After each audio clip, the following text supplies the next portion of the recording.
حدیث نمبر 7، یہ صحیح بخاری میں 4372 کا نمبر ہے 4372 کہ نبی صلی اللہ علیہ وسلم نے نجد کی طرف ایک صحابہ کا گروہ بھیجا. ادھر سے انہوں نے بنو نیف کا ایک سردار تھا سمامہ، اس کو پکڑا اور لا کر مسجد نبی کے ستون کے ساتھ باندھ دیا. اور نبی صلی اللہ علیہ وسلم کو خبر دی کہ یا رسول اللہ ہم نے اس طرح ایک نا بنو نیف کا سردار تھا کافر مشرکین مکہ میں سے، وہ سردار پکڑ کر ہم نے مسجد نبوی میں نہ لا کر باندھ دیا. تو جب نبی صلی اللہ علیہ وسلم اس کے پاس آئے اور پوچھا کہ سمامہ تو کیا سمجھتا ہے، میں تیرے ساتھ کیا کروں گا؟ اس نے عرض کی کہ یا رسول اللہ، اے اللہ کے رسول، اگر آپ مجھے قتل کریں گے تو آپ ایک ایسے شخص کو قتل کریں گے جو مسلمانوں کا خونی ہے، مسلمانوں کا قاتل ہے، میں نے مسلمانوں کو قتل کیا ہے. تو آپ ایک ایسے شخص کو قتل کریں گے جو مسلمانوں کا قاتل ہے یعنی کہ خونی ہے. اگر آپ میرے اوپر احسان کریں گے، مجھے چھوڑ دیں گے، قتل نہیں کریں گے، تو میں آپ کا شکر ادا کروں گا. اور اگر آپ کو دنیاوی مال و دولت چاہیے تو میں آپ کو اتنا مال و دولت دوں گا جس کی کوئی انتہا نہیں.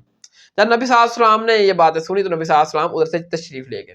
اگلے دن پھر نبی صلی اللہ علیہ وسلم تشریف لے کر آئے تو نبی صلی اللہ علیہ وسلم نے فرمایا کہ سمامہ تو کیا سمجھتا ہے کہ میں تیرے ساتھ کیا کروں گا؟ اس نے پھر وہی بات ریپیٹ کی کہ یا رسول اللہ، اگر آپ مجھے قتل کریں گے تو آپ ایک ایسے شخص کو قتل کریں گے جو مسلمانوں کا قاتل ہے، مسلمانوں کا خونی ہے، میں نے مسلمانوں کو قتل کیا ہے.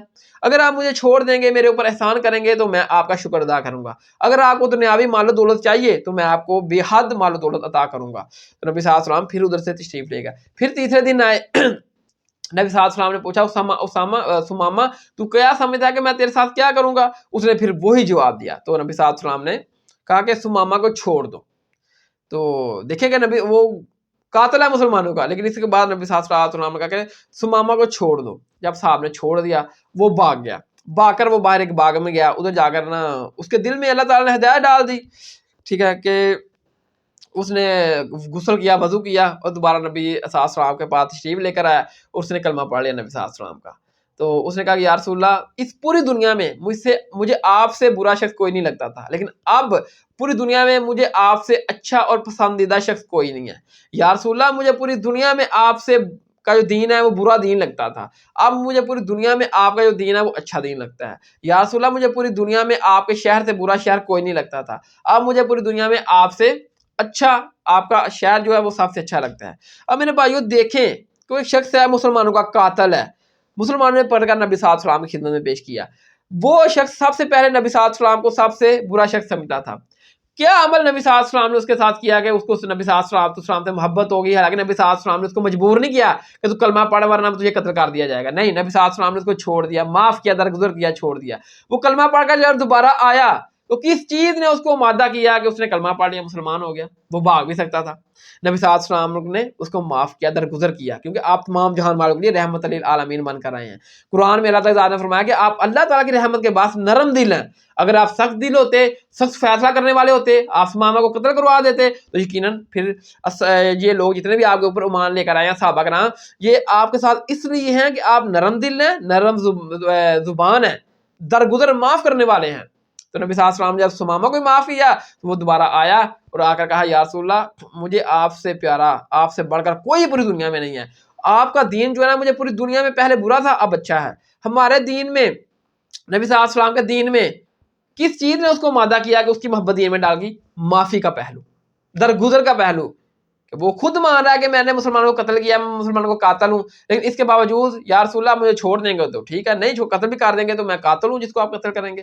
لیکن معافی درگزر کا پہلو جو نبی صلی اللہ علیہ وسلم نے اپنایا وہ اس کے دل میں اتنا سما گیا کہ یار یہ دین اتنا اچھا ہے، ٹھیک ہے، کہ میں اتنا بڑا گناہ گار ہوں، قاتل ہوں، اس کے باوجود نبی صلی اللہ علیہ وسلم نے مجھے معاف کر دیا، تو وہ کلمہ پڑھ کے مسلمان ہو. تو میرے بھائیو ہمیں بھی یہی امیج اپنانا چاہیے کہ معافی کا پہلو تو ہونا چاہیے. کسی ساتھ اگر مسئلہ مس ہینڈل ہو جاتا ہے، سلپ آف ٹانگ ہوتی ہے، جو واقعہ گستاخ رسول ہے، اس کو قانون کے کٹہرے میں لے کر آنا چاہیے، قانون کے تحت اس کے ساتھ معاملات کو لے کر چلنا چاہیے. خود ہی سے ہم نے قاضی بن کر، خود ہی سے عاشق رسول بن کر اس کو قتل نہیں کرنا.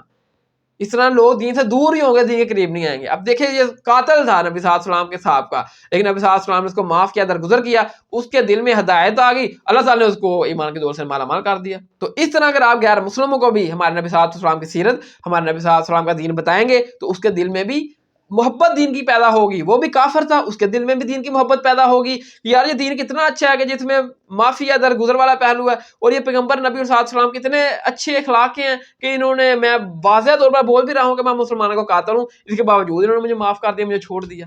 تو اس طرح میرے بھائیو غیر مسلم کے سامنے آپ ہمارے اپنے نبی صلی اللہ علیہ وسلم کی سیرت پیش کریں گے, اپنا دین پیش کریں گے, یقیناً وہ بھی دین کے ساتھ مخلص ہوگا, دین کو پسند کرے گا, اور وہ بھی دین کی طرف آئے گا.